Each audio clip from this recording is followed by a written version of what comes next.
Ganito magpalit ng inner bolts para sa windshield ng ADV 160. Ito yung inner bolt na nabili natin dito sa TikTok shop. Paklasin natin yung windshield. Tapos ito ipantatanggal natin yung sa may takip niya sa taas. Pamihit lang, tapos takpan natin ng basahan. Tapos ganyan natin, tulak natin. Kapag nag-click na, tanggal na yan. Tapos ganun din yung gagawin niyo sa kabila. Hintayin niyo lang mag-click. Tapos kapag natanggal nyo na yung takip niya, pwede nyo nang ilagay yung mga inner bolts. Kabit nyo lang isa-isa hanggang sa makabit nyo lahat.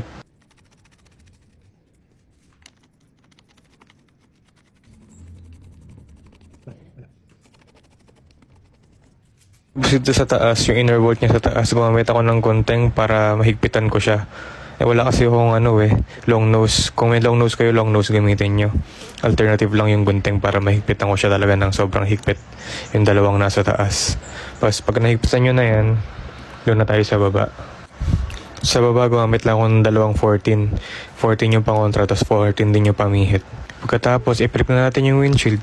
Yan, higpit na lang, tapos okay na yan. Ganun lang kadali magpalit ng inner bolts ng windshield ng ADV 160. Kung wala ka pang nakahanap ng inner bolts para sa ADV mo, ilalagay ko sa baba yung link nasa yellow basket ko. Wala nang alog yan at mas matibay na yan kumpara sa stock na inner bolt ng windshield mo.